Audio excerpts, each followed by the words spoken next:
The Shed Haulers Brotherhood, authored by Linda Schmid. Hurricane Helene was a hurricane that devastated areas across the southeastern part of the United States in September 2024, the deadliest to strike the U.S. mainland since Hurricane Katrina in Louisiana in 2005. Helene is reported to have caused hundreds of deaths and billions of dollars in damages. When the Shed Haulers Brotherhood, headquartered in South Carolina, heard from others or saw for themselves what the devastation was like, how many people were left without homes, without cars, with businesses destroyed, with employers gone, leaving them with no job to help them get through this horrific event, they thought they had to help. They decided people would be better off with sheds to live in rather than being out in the cold. Shed donations began. Helping people, Sam Byler, the acting leader of the Shed Haulers Brotherhood, has been helping with cleanup and getting people sheds. He and his group originally pledged to get 100 sheds to 100 families, couples, and singles. They have now provided more than 400, and they have enough people on the list to take them over 500. At this point, 600 is looking like a realistic goal. During cleanup in South Carolina, temporary homes were needed, and within 24 hours, they had donations for half of what is needed. Everyone in the industry helped: builders, dealers, rent-to-owners, anyone who could. The sheds are small structures, 8 by 16 or 10 by 24, but they insulate them, and they are dry places to come in out of the cold.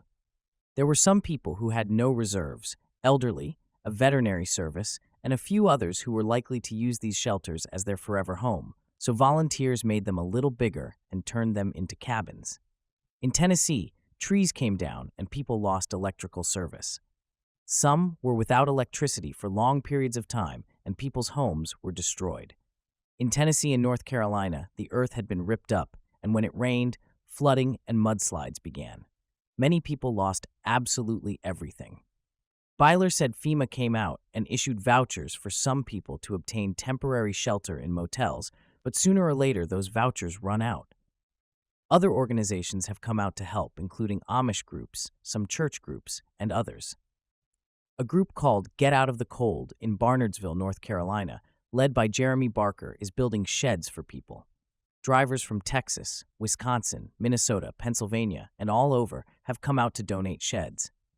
Handing out hope. Even with all this generosity, there are still so many in need and not enough resources to go around. Many people are living in tents in the cold winter weather. When they contact Byler and ask when they can expect a shed/home, he has to say, "I'm sorry, just hold on to hope. We will get to you." The worst thing is that a crisis like this leaves many people without hope. Sometimes it has resulted in suicide. Seeing this is what inspires Byler to help the hurricane victims. He and his fellow volunteers are trying to give hope. What are shed homes like?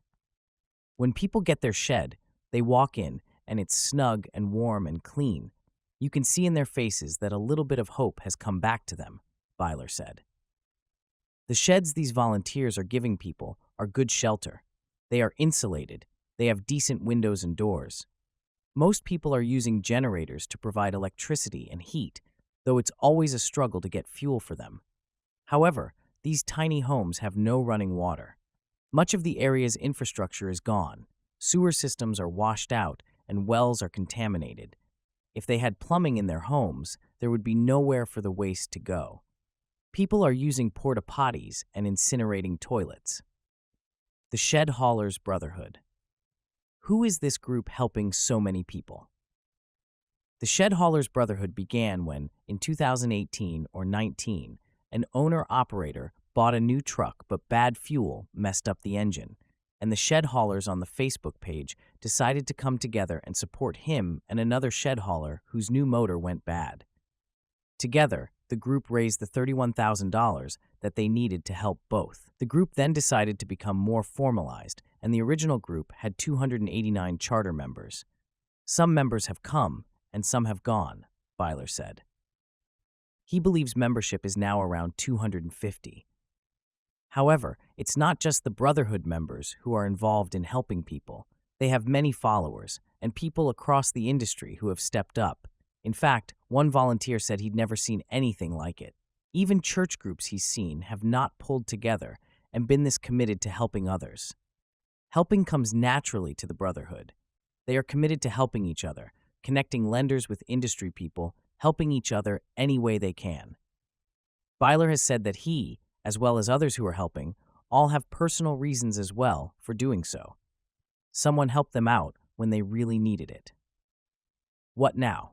Although Byler and other volunteers have done so much, Byler struggles with the knowledge that there are still so many people without homes. He sees some people rebuilding, but NPR gave the number of 120,000 homes destroyed by Helene, and Byler figures that just between western North Carolina and eastern Tennessee, there are easily 50,000 people without permanent homes. Byler hopes that people will be able to put their lives together and move on, but he thinks that eventually they will have to go back and install water in all these shed homes. Several ways to help. Volunteers are needed. Byler said there are so many opportunities, cleanup is ongoing, and his group and others will welcome anyone who offers. If you can't volunteer, every restoration project needs money. Visit the website below and find out more about the work.